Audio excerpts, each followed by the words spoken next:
Guys, welcome back to the channel. Please comment, like, and subscribe.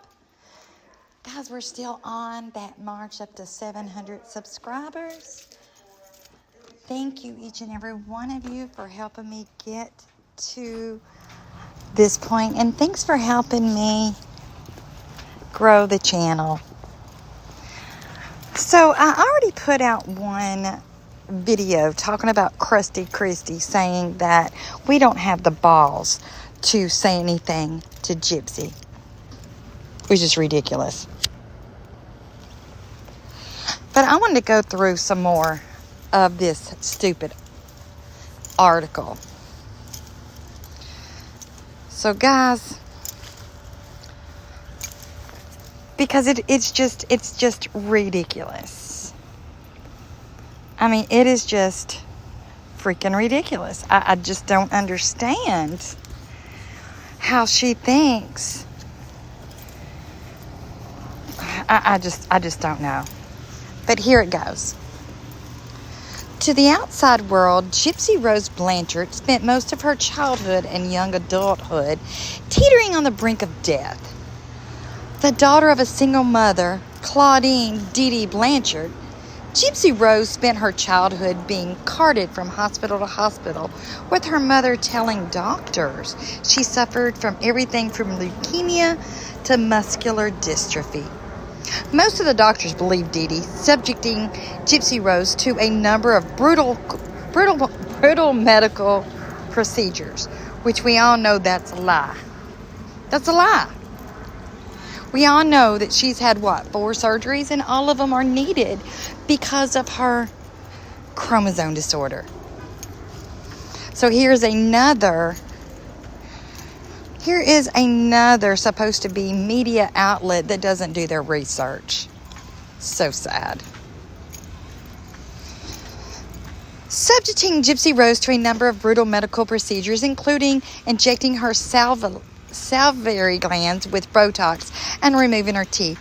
But as a sheriff from her hometown of Springfield, Missouri would later say, things aren't always what they appear.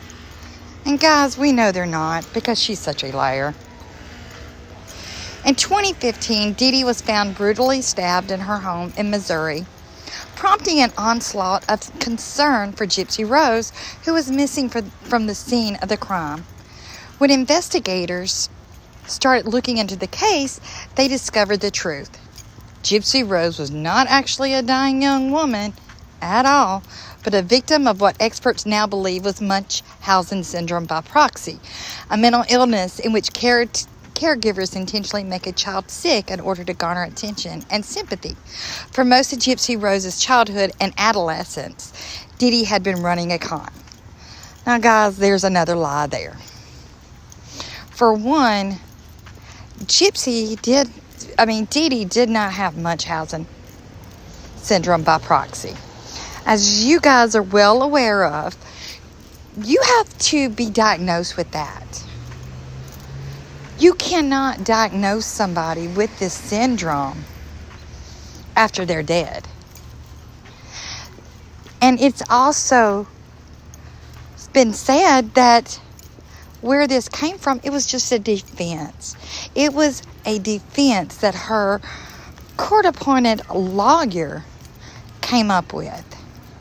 There's no truth about it at all. And since they wanted to throw in there about the sheriff talking about things aren't always what they appear, they did not say just Dee Dee was running the con, but instead they said it was a big con going around. And not only was Dee Dee involved, but Gypsy was too. As we all know, she was the one the doctors also put on there that she was malingering, because she made sure that her doctors, she made sure that she messed up the test so it looks like she was sick. And that's just a sad situation. And here we go with another article getting everything wrong. It is sad. Okay, let's keep reading. Investigators soon found Gypsy in the home of Nicholas Godejohn, a 22-year-old man who investigators later discovered was Gypsy Rose's secret boyfriend. After meeting online, Gypsy Rose had confided in Godejohn about her mother's abuse. Prosecutors would later argue, and the two conspired to kill Dee Dee, with Godejohn sneaking into the house and stabbing her 22 times in her sleep, which we know is a lie. Godejohn, if you remember, said that he stabbed her 4 times. 4. And if you remember, when he was talking with the investigator, he didn't lie to her at all. He told the truth. So who stabbed those other times? Well, probably the other person that was there, which was Gypsy. All right, let's continue. Gypsy Rose's story garnered extensive national media attention, with the director Aaron Lee Carr released the HBO docuseries Mommy, Dead and Dearest in 2017. Hulu later adapted Gypsy Rose's story into the fictional series The Act. And we all know that one was not correct.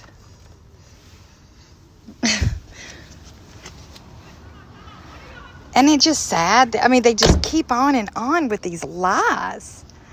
I have not even gotten down into the meat and potatoes of this article, and it's just making me sick. I mean, it's just sickening.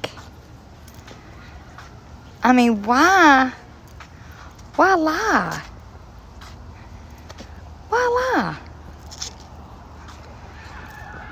I mean, it makes no sense. And then in this in this article, it's even named Gypsy Rose Blanchard is ready to tell her story, then leave it all behind. How many times does she have to tell this story? I mean, how many times? She has, and I guess it's also, which story is she going to tell over and over again? Because she keeps on. It's all a lie. It says she spent 7 years in prison for the murder of her abusive mother, which is a lie right in the headlines, with the publication of a new memoir. The true crime darling wants to get the record straight. Well, we would all love to get the record straight, but she will not tell the truth. She lies over and over again. And I just think it's sad. So, guys, I'm going to end it right there for now. I'm going to open up the article, see if I can't read any more to you guys. But, I mean, it just makes my blood boil every time I read the lies. And I would think so much more of her if she would have taken some type of accountability. But she doesn't know what accountability is. And another thing that makes me even madder is that these mainstream media doesn't even do their research. It's like there's no such thing as investigative reporting anymore. Do you remember back in the day, they would actually do investigative reporting where they would actually investigate. They didn't take what a felon had to say and just run with it. But that's what they're doing here with Gypsy Rose. And Rolling Stone magazine, I blame you for not telling the truth. You could have got it out. And guess what? You would have looked like a better media source than what you do now. It is sad. So, guys, tell me what you think about this article. And also tell me what you think about Rolling Stone magazine. I mean, I used to think that it was credible. But as we can see now, it's not credible at all. They just took what she wanted, what she had to say, and they let it go. Which is really sad. So, I mean, I'm just I just can't believe they actually let this run. But tell me what you think about it, and I'll try to read a little bit more to you in a while. And I will talk to you soon. Love you all.